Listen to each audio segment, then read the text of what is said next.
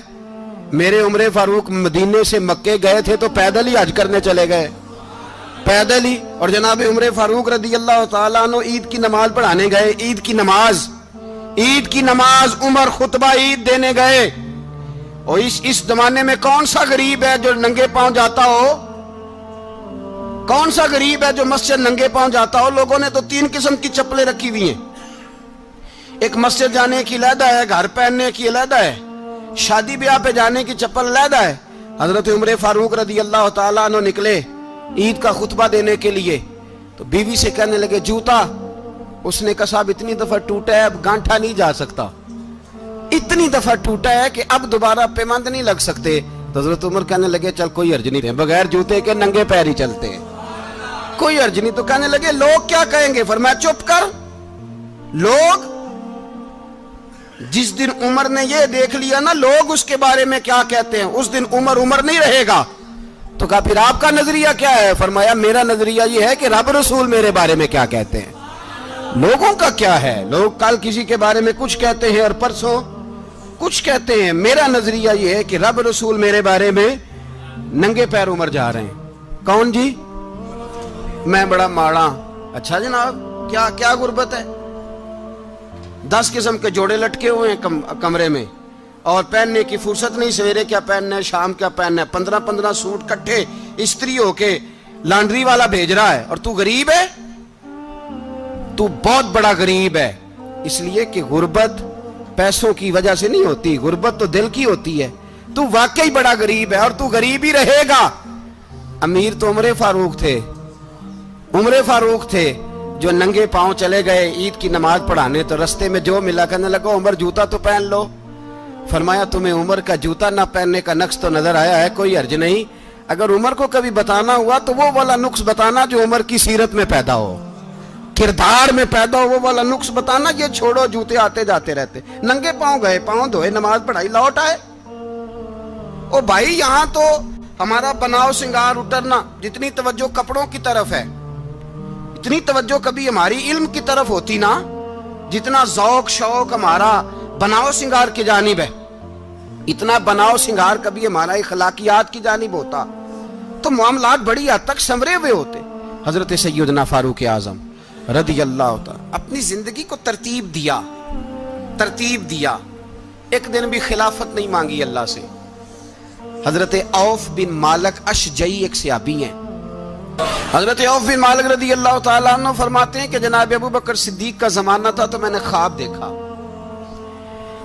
میں نے خواب میں جناب عمر کو دیکھا اور میں نے دیکھا کہ کوئی کہنے والا کہہ رہا ہے کہ عمر وہ ہے کہ اللہ کے رستے میں کوئی اسے جتنا مرضی برا بھلا کہے یہ پرواہ نہیں کرتا.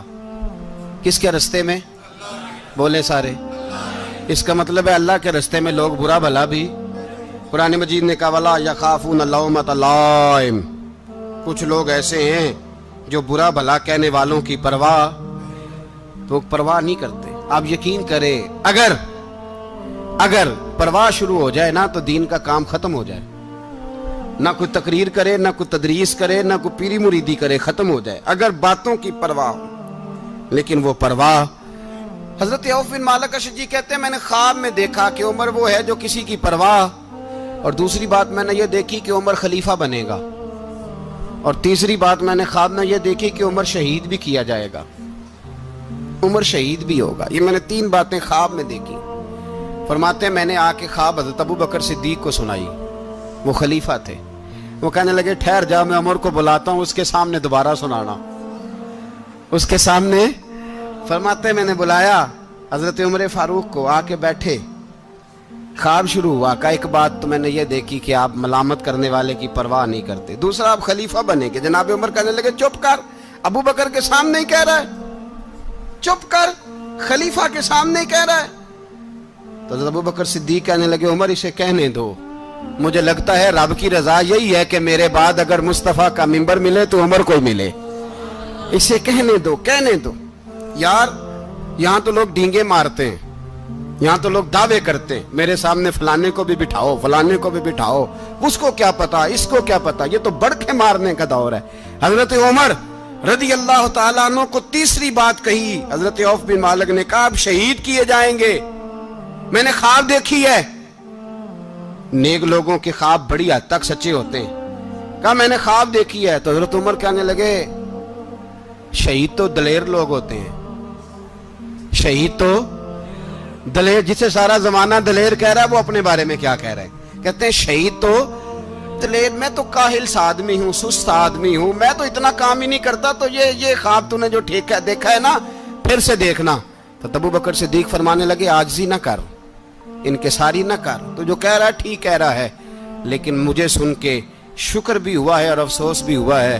افسوس اس بات کا کہ تیرے جیسا بطل عظیم چلا جائے گا، اور شکر اس بات کا کہ رب تجھے زندگی بھی اعزاز والی دے گا، اور شہادت کی موت دے کے اللہ تجھے موت بھی عزت والی عطا فرمائے گا۔ اللہ موت بھی تجھے عزت والی دے گا، تجھے کاہلوں جیسی موت اللہ۔ حضرت فاروق اعظم رضی اللہ، او بھائی یہاں تو اس زمانے کا سب سے بڑا مسئلہ پروٹوکول ہے۔ لوگوں پتہ ہوتا ہے کامل پیر ہے، کامل مرشد ہے، لوگ نہیں جاتے۔ میں کسی کا مرید ہو جاؤں، میرا پروٹوکول کدھر گیا؟ پتہ ہوتا ہے یہ کامل استاد ہے، میں اس کے پاس بیٹھوں گا تو میری تربیت کرے گا، لیکن لوگ شاگرد نہیں بنتے، میں کدھر گئی؟